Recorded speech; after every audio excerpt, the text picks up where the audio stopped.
Hello YouTube, this is Hunter Surge here with day 13 of Firestorm Reveals. We are now cycling back into the focus divines that we touched on before and getting the full details on the rest of their cards. So today we are starting with the two remaining Champions of Zeus, which are Fulgaris and Titanostrike. So let's talk about them because these matter a lot to this deck in particular.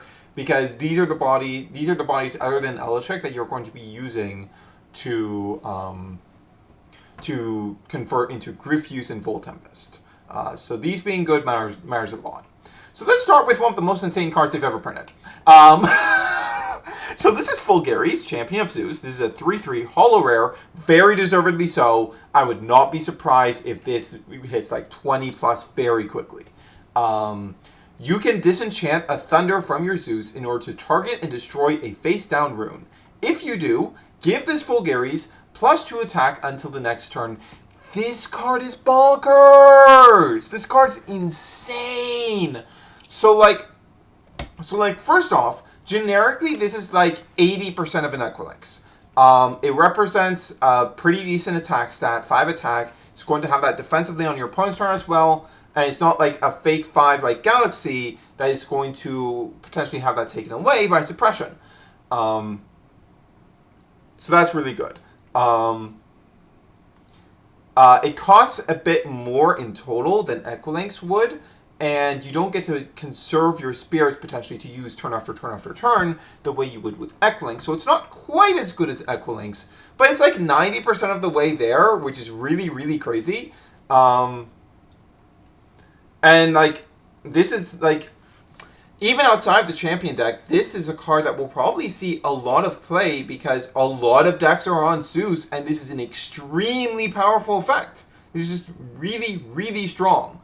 Equilinx is limited for a reason, and Zeus is just a strictly better divine rune than Demeter because if you have two guys, dropping your opponent's stats lets both of your guys hit over that. If it's like a 5 defender and both of your guys are like 5 or less, for example, both of your attackers get to utilize that weakened stat line.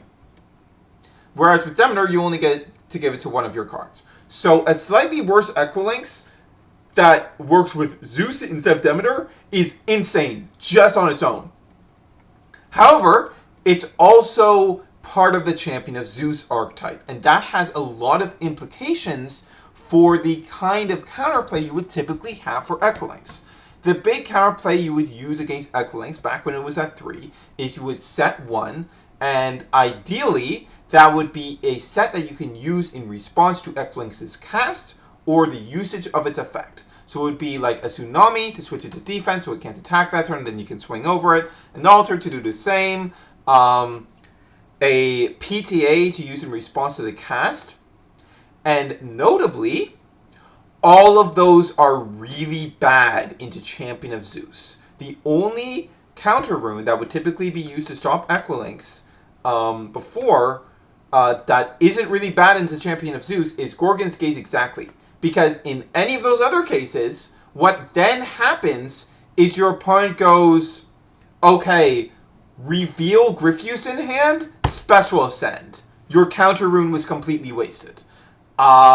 It's insane. It's crazy. This is like the best card that the Champion of Zeus archetype could have gotten. And if this deck ends up needing to be hit, I think Fulgaris is candidate number 1 for being hit because it's also extremely powerful outside of the archetype.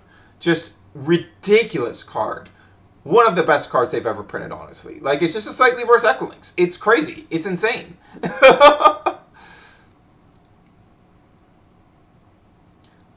Then the other Champion of Zeus we have is a Titanostrike Champion of Zeus. So this is a 4/4, which is a pretty solid stat line. I'm going to be real with you. That's a pretty good stat line on its own, and the Champions of Zeus didn't need to have good stat lines. They could have really low stat lines, and that would have been compensated for the fact that they can convert into Griffuse and Voltempest. But having a good stat line on its own is also really appreciated. This one doesn't require Zeus for anything. It just, on cast, searches for a Thunderstorm. This does kind of require you to use Thunderstorm in your deck, in your Champion of Zeus deck, which is kind of a downside. because you won't necessarily want Thunderstorm for every single matchup. But you do still want like around probably like 8 names, 7 to 8 names probably with Champion of Zeus for you to convert into Griffuse and Voltempest. Um, so you do still ultimately want to be running this card. In fact, this might end up being like a 3 of just because it's one that doesn't require Zeus for anything. It's still completely online without Zeus. So that's neat. But Thunderstorm is also going to be a relevant card in a lot of scenarios in this format because it's a card that lets you remove your opponent's Divine Runes and, for a time at least, shut off their stuff. So a card like this is very powerful and, like, honestly, could see some splash usage too, because it's a way to more consistently see the Thunderstorm that you might want to see to, like, turn off your opponent's ability to go into Voltempest when you hit over their Champion of Zeus. This is a really good card. Really, really powerful. Yeah, these are really good. I don't think there's any world in which this Champion of Zeus stuff is not tiered. Like, this is extremely powerful. Every single card they have shown for this archetype is really, really strong.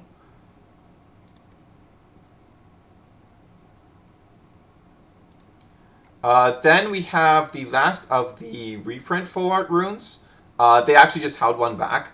I thought that they were just doing 2 this time, but no, they were just holding one back because the last one is Thunderstorm, and Thunderstorm obviously is tied into this Thunder support because it can be searched, so it was held back for that reason. So let's talk codes with this card. Full carries and Titanic Strike fit into the exact places you would think they are. 40 and 41. So nothing surprising there. But then we have Thunderstorm. This is 112. This is right here, right after Eruption. So the mystery of what that rune in between Eruption and Hermes is solved. It's a Thunderstorm reprint. That's pretty cool. Yeah, these are all some pretty cool reprints. Earthquake and Thunderstorm in particular. Eruption, not so much because Eruption doesn't see much play. But Earthquake and Thunderstorm. Thunderstorm will probably see a lot of play this format, and Earthquake just sees play forever. So these are some pretty good selections for the reprint runes this set. However, there is one last bit of information that I am really bummed about. The box toppers are once again getting full arts. Like, this full art looks nice, but it's like we already get a full art of these cards as box toppers. Why do we need to double dip on these? Like, it's so annoying. You could be giving these full arts to other things. You could be giving it to some one cost in the deck. Give people more things that they can max rarity in the deck. Like, it's really annoying, and I don't like losing 4 of the full art slots to things that are already getting full art box toppers. It's really annoying. It's the most annoying part of the full arts in Elestrals, and I really wish they would stop doing this. But this is slot number 100. So this will be the second full art carry off, and these will be the second full art Majorsa and Majesty. So that leaves 97 as the last slot that can be a new functional card. It could be like an Earth Elestral, or it could be like a Hephaestus champ.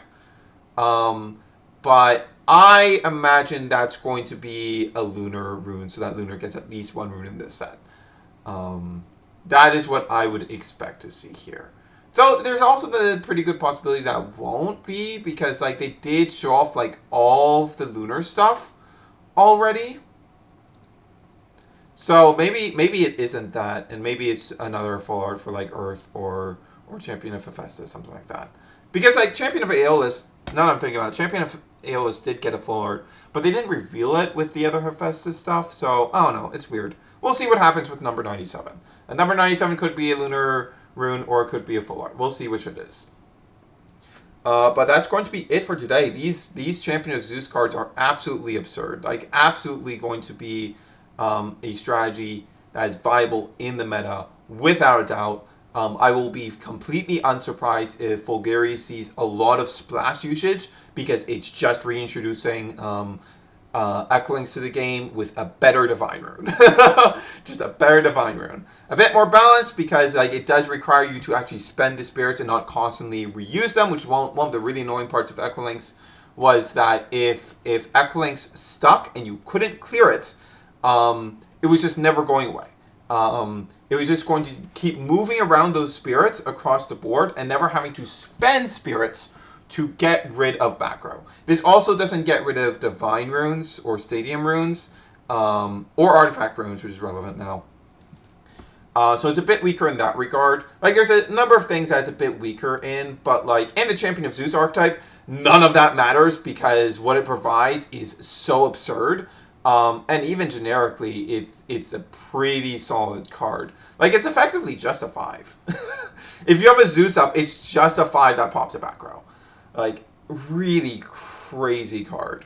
As I think I said this earlier, but like, if anything in the Champion of Zeus archetype ends up needing to get hit, because I think it would be weird to hit Zeus because so much stuff is reliant on Zeus, and it would be really weird to put the archetype in a place where it's like, okay, you can't search for Zeus, you only have effectively 2 copies of Zeus, and also if your single Zeus gets popped, like half your deck turns offline.